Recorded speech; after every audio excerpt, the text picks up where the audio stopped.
You never know when a quiet man walks into a storm until the thunder answers back.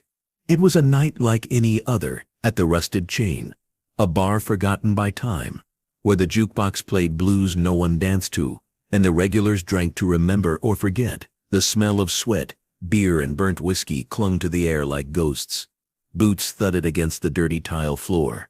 Cue balls cracked like knuckles, and laughter came with a mean edge. Then the door opened, and no one cared. A man stepped in wearing no club patch, no rings, no flashy belt buckle, no armor of ego, just a worn brown leather jacket, jeans faded at the knees, a soft black t-shirt, and a trucker cap shading his eye. He walked to the bar, ordered a bourbon neat, and took the corner table without a glance at anyone else. He said nothing, did nothing, but silence has its own kind of volume. 3 tables away, a man called Viper, thick-necked, tattooed, feared, tapped his beer against the wood like a warning bell. "Hey," he barked, eyes locked on the newcomer. No response. "You see that?" Viper growled louder. "Guy just sat at our table, didn't even take off his damn hat." Laughter rippled through the bar. "Looks like a janitor who got fired yesterday," someone said. "Or a roadie who took a wrong turn," another added. But the man didn't blink. He sipped his bourbon, eyes watching the storm outside more than the storm beginning to swirl inside. Viper rose. His boots hit the floor like war drums. He approached the stranger, leaned in close. "You hear me, old man?" The man looked up, calm, measured. "I did. I just didn't think you were saying anything important." The room froze. The insult wasn't loud, but it cut deep. "Have you ever been mocked? Just for staying calm? Hit like if you know silence takes more strength than shouting. Stay to the end, because this story, it doesn't end with a fight. It ends with a lesson." Viper blinked once, then laughed. A sharp, forced sound, meant to cover the crack forming in his pride. The others joined in, louder this time, like a pack trying to reclaim dominance. "He's got jokes," Viper sneered. "Thinks he's better than us." The man raised his glass calmly. "Not better, just quieter." A silence pulsed behind the chuckles. It was the kind of line that doesn't shout but stays. Viper returned to his group, beer in hand, pacing like a wolf who smelled resistance. He slammed the bottle on the table, foam spilling. "Let's see how quiet he is after a beer bath." The cue was enough. One of the crew, Tank, a bald giant in a ripped leather vest, grabbed a full pint, strolled past the corner table, and with a fake stumble spilled it all over the stranger's arms, chest and lap. "Oops," he muttered, grinning wide. "Hope your fancy whiskey doesn't mind the company." A hush fell. Everyone waited for the reaction, but the man just grabbed a napkin, wiped his arm, then the rim of the table slowly. No flinch, no fire, just stillness. Tank backed off, confused. "Yo, what is with this guy?" Viper's eyes narrowed. He stood again, this time with real weight in his stride. The bar sensed it, something shifting. Even the jukebox seemed to lower its growl. Keanu Reeves remained seated, hands resting calmly, one near his damp drink, the other by the coat draped over the chair. Viper stopped a foot from him. "You think you're above us, huh?" Keanu looked up, his voice barely above a whisper. "No, I just think this place isn't as loud as it thinks it is." The line dropped like thunder. A few patrons shifted uncomfortably. Viper's grin twisted into something darker. Without warning, he kicked the leg of Keanu's chair. It rocked hard. Bourbons, but Keanu's hand shot to the table's edge, steadying himself without even looking, his face still. Then Viper leaned in close, voice low and venomous. "You know what happens to ghosts when they're stepped on." Keanu blinked once. "Is that a threat?" "No." Viper, "That's a tradition." And for the first time the bar wasn't laughing. It was holding its breath. The bartender clenched his jaw behind the counter. He'd seen fights, plenty, but never one like this. Never one where the calmest man in the room stared down rage like it was wind brushing past his shoulder. Keanu didn't move. He didn't blink. He just watched. Then with deliberate grace he reached for his coat. Not fast, not aggressive. He set it across his lap as if to say, "I won't stop you, but don't be sure you'll like what happens next." "You got a death wish, huh?" Viper snapped, stepping in again. His boot tapped the chair's leg harder, testing limits. Keanu remained still. So Viper did what cowards do when silence unnerves them. He got loud. He grabbed Keanu's bourbon, hurled it across the bar. It shattered behind the counter. Then he snatched the leather jacket from Keanu's lap and threw it on the ground. His boot came down hard, grinding into the fabric. "Let's see how zen you are now, tough guy." Keanu looked up, not with anger, not even with irritation, just disappointment. "You done?" Viper barked a laugh. "Done? I'm just getting started." He drew back his fist, wide and wild. Pure theater. But before he could swing, Keanu stood, smooth, quiet, and tall, taller than anyone expected. He didn't square up. He didn't ball his fists. He simply stood with posture, shoulders back, arms at his side. No fear, no challenge, just presence. "This isn't about me," Keanu said calmly. Viper blinked. "What? You're not trying to prove anything to me," Keanu continued. "You're proving something to them, because if one quiet man can ignore you, what happens when others realize they can too?" The room froze. The jukebox had stopped. The laughter had died. All that remained was the sound of Viper's breath, heavy and uncertain. "Have you ever stood your ground without raising your voice?" Comment strength. If you believe real power doesn't need to shout, because Keanu, he just changed the game without lifting a finger. And it's about to get even better. Viper's fist hovered midair, but something inside him, primal, ancient, hesitated. That stillness, that presence, it was rattling something deep. He shoved instead, hard, two hands to Keanu's chest, trying to reclaim control. Keanu didn't fall. He absorbed the push with one foot back, then stood upright again like mist reforming after being swiped at. The crowd caught it. The shift, the imbalance. Keanu bent, picked up his jacket, dusted it off with care, and draped it gently back over his arm. "I came here for a drink," he said, voice unwavering. "You came here to be feared. Looks like we both failed." Viper's mouth opened, but nothing came out. He turned, muttering curses, storming back to his crew, chest puffed, and ego shredded. But no one was laughing now. No applause, no smirks, just eyes quietly reassessing everything. At the bar, the bartender polished a glass that didn't need it. At the pool table, a cue stick was slowly set down. Even the jukebox remained silent, as if the music itself was unsure how to respond. Keanu sat back down. Same posture, same glass, now empty. Same quiet authority. Outside, the wind howled louder, rattling the windows like a warning from nature itself. Inside, no one dared speak. Viper sat at his table, jaw clenched, humiliation thick on his face. Around him, the other bikers avoided eye contact. They'd seen Viper end men for far less. But this was different. The man didn't insult him, didn't fight him, didn't fear him, and somehow that was the scariest thing of all. At the bar, the bartender risked a glance toward the corner. Keanu was still there, still calm, still untouched. And that's when the door creaked open. The cold wind rushed in. Heads turned. What they saw froze them solid, because the man who walked in wasn't just another biker. It was a storm with a beard. It was Chuck Norris. The door slammed shut behind him, as if the building itself recognized who had entered. Chuck Norris stepped into the room like time had been waiting. Denim shirt, sleeves rolled, chest rising slow and even. His boots thudded against the wooden floor once, twice, like a countdown no one wanted to finish. He didn't need to speak. He didn't need an introduction. Everyone just knew. A ripple moved through the bar. One man dropped his pool cue. Another whispered, "No." Viper looked up, and his face twisted into something between disbelief and dread. Chuck didn't glance at him. He walked straight toward the corner table. Keanu stood as if by instinct, a small smile tugging at the edge of his lip. "Long time," Chuck said, voice like gravel wrapped in steel. Keanu nodded. "Thanks for coming." Chuck turned to the rest of the bar, now so quiet, the flickering neon outside felt louder. He scanned the room with eyes sharpened by decades of justice. When they stopped on Viper,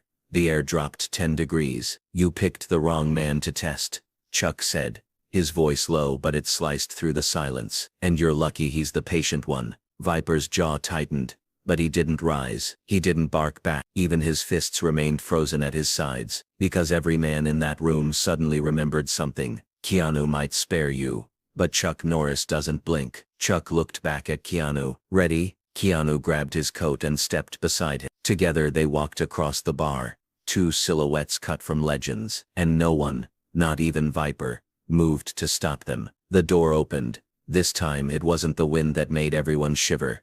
It was the silence they left behind. The heavy door groaned shut behind them, but the chill they left in the room stayed, like something sacred had passed through and the walls couldn't forget it. And then Chuck's boots stopped. He turned back, his eyes locked on the room. "I don't usually walk into someone else's mess," he said, voice even steady. But when a man like Keanu Reeves gets disrespected, he tilted his head slightly, gaze cutting through the air.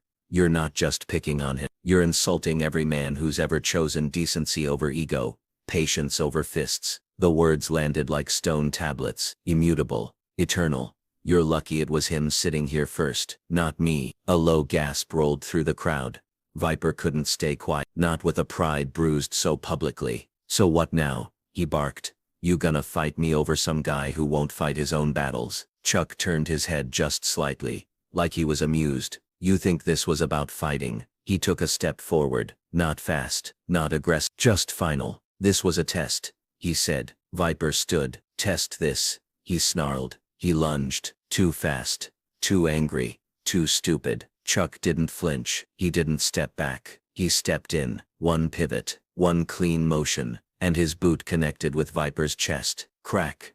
It wasn't loud, but it was final. Viper flew backward, crashing over his own table like a sandbag in a storm. Chairs flew, bottles shattered. He hit the ground and didn't get up. The entire room exhaled like it had been punched in the gut. Chuck turned. He wasn't breathing hard. His voice didn't rise. "I've seen men like him all my life, loud, threatening, but the moment they meet someone who doesn't bark back, they panic." He looked at Keanu, who stood calm, quiet, unreadable. "You handled it better than I ever could," Chuck said with a nod. "But I figured a little punctuation wouldn't hurt." Keanu gave the faintest smile. "Appreciated." The room stood still, like it wasn't sure whether it had just witnessed justice, or a ghost story. Then, from the shadows a voice broke the silence. "Wait, Reeve." It came from a wiry biker near the back, one with a snake tattoo wrapping his throat. "As in, Keanu Reeves?" Another man gasped. Someone cursed under their breath. Chuck chuckled quietly.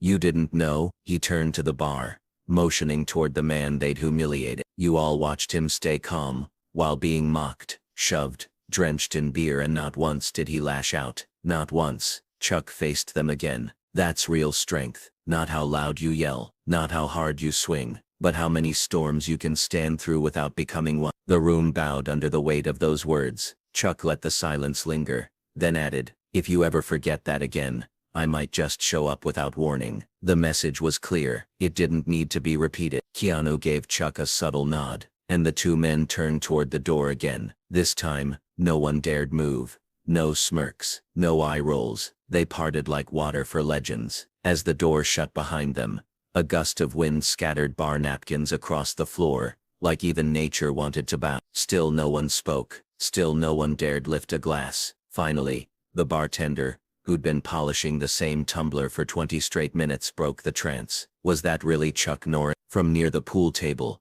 someone murmured, "Forget Chuck. That other guy. That was Keanu Reeves." The name hit like a lightning bolt. Glasses clinked as patrons sat up straighter, suddenly replaying every insult, every shove, every moment they didn't realize who they were facing. Someone fumbled with their phone, pulled up a photo, hands shaking. "Holy hell," he whispered, holding up a picture of Keanu outside a motorcycle shop. Same jacket, same stillness, same eye. On the floor, Viper groaned, still clutching his ribs, still trying to understand what had just happened. No one helped him, no one moved. The spotlight that once orbited him had vanished, replaced by a shadow he couldn't touch. The bartender shook his head, his voice a whisper now heavy with guilt. "I served Keanu Reeves a glass of bourbon, and then stood there while he got spit on by a bunch of amateurs." He muttered under his breath, ashamed. "Should have kicked them out the second it started." At the back, another biker, one who hadn't said a word all night, stood slowly. He spoke just above the silence. "I thought he looked familiar. I just didn't expect someone like him to walk into a dump like this." "That's the point,"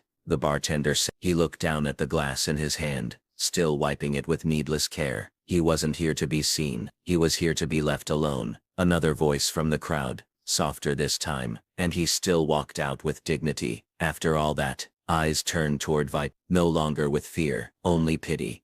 A waitress, quiet until now, leaned over the counter. Her eyes scanned the room. "You think he'll come back?" The bartender turned, looked at the empty table by the window, the seat, the glass, the silence. "I don't know," he answered. "But if he does, someone better make damn sure that drink is waiting, and that nobody talks until he does." The bar nodded, not out loud, not with cheers, but with something heavier. Respect, the kind earned by silence, not spectacle, the kind left behind by a man who never needed to raise his voice to raise the bar. Let's keep the energy flowing into Section 9. The room, once filled with swagger and bravado, had been gutted by truth. What remained was reflection. All eyes had turned toward the table in the corner, now empty, except for a single napkin, resting beside the untouched glass, a quiet monument to what had just happened. The bartender stepped closer and gently lifted the napkin. On it, written in neat black ink, were 4 words. "Silence speaks. Always listen." He showed it to no one. Some things weren't meant to be shared. He folded the napkin once, tucked it into his vest pocket,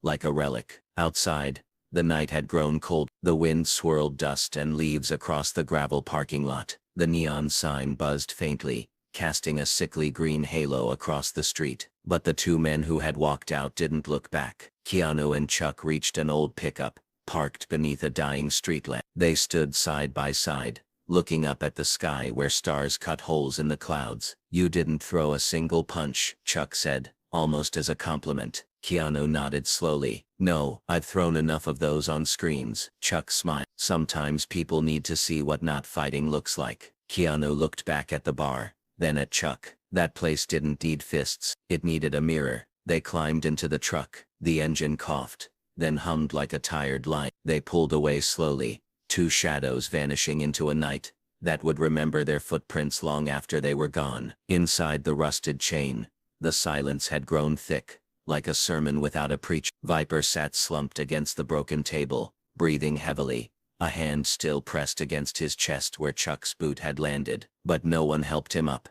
No one handed him a drink. The man who had commanded the room with volume now sat invisible in the very space he'd once ruled. It wasn't defeat, it was exposure. Everyone had seen it now, what real strength looked like, what real presence did. The bartender finally broke the heavy stillness with a long breath. He looked around at the faces, now sober not from alcohol but from understanding. "We had him here," he muttered. "Keanu freaking Reeves, in our bar, and we treated him like garbage." Someone else, maybe the guy with the snake tattoo, added, "And we let it happen." The bartender nodded.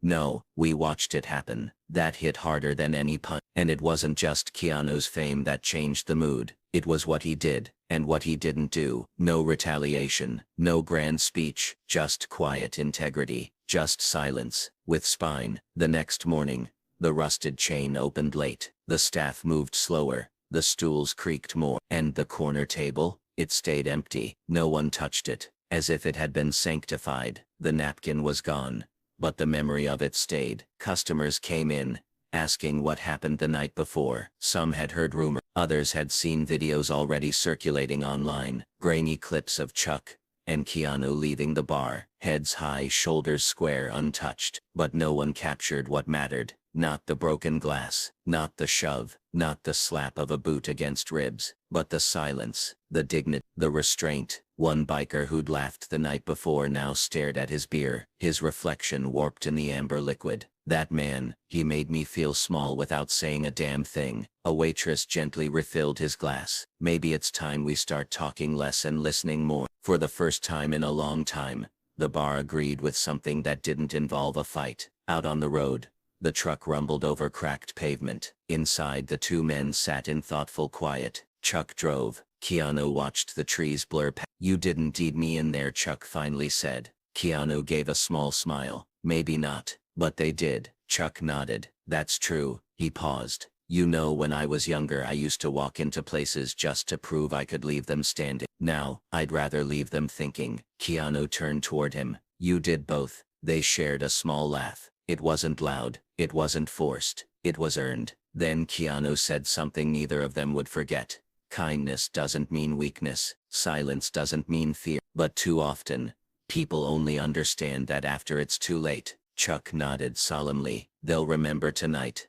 Keanu looked out the window. Let's hope they remember the right part. Back at the rusted chain, the days passed, but the echo of that night didn't fade. The regulars stopped interrupting each other. The volume turned down on the jukebox, and for the first time in years the place didn't feel like it needed a fight to matter. The bartender framed a photo someone printed from the viral video, a still of Keanu sitting alone at the table, bourbon in hand, coat folded neatly beside him, calm, collected, untouched. Underneath the photo he placed a plaque, "Real strength sits quietly." Tourists started visiting, not for the beer, not for the burgers, but for the chair where silence sat and shook the world. Viper stopped coming. Word was, he left town. No one asked where he went. No one cared. The man who once owned the bar's attention now barely existed in its memory. Instead, they remembered the man who said little, but changed everything. Keanu Reeves never returned,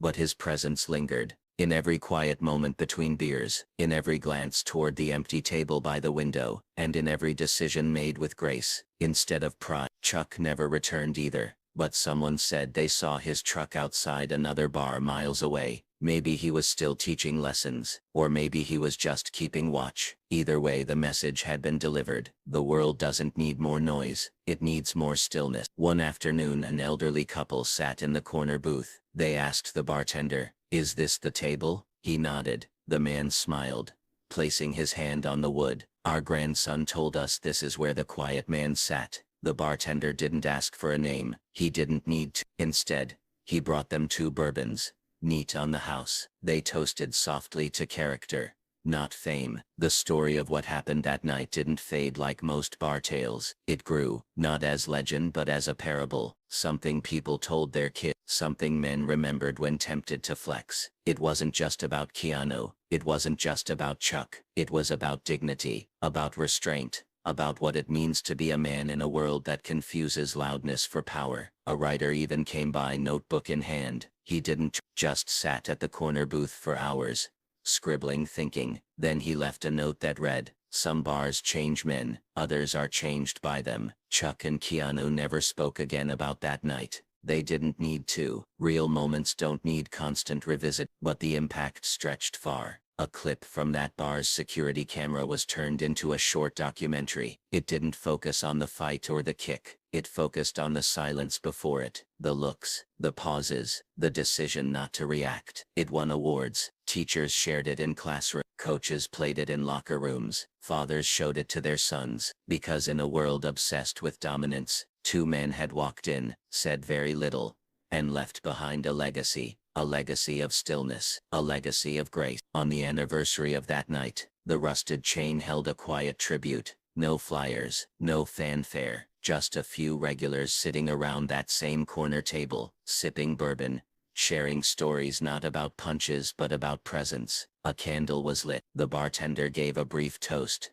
To the ones who stay calm when chaos knocks, to those who walk away stronger without lifting a hand. They clinked glasses, let the moment sit, then went back to their lives, a little quieter, a little stronger. That night, someone left a napkin, folded at the table, the words written in thick black ink, "Silence wins." Some say Keanu Reeves keeps a notebook of the places he's been, the ones that changed him even just a little. Maybe he wrote the rusted chain in that notebook, maybe not. But for everyone in that bar it didn't matter. What mattered was what he left behind, a memory not of action, but of inaction, of choosing calm over chaos, and of Chuck Norris standing at your shoulder to remind the world that restraint isn't weakness, it's mastery. Keanu once said, "Sometimes people need to see what not fighting looks like." That night, they saw it, and once you see that kind of strength, the kind that doesn't need to perform, you never forget it. Because the loudest message in the room wasn't spoken, it was lit. And sometimes, silence doesn't just speak, it echoes, forever.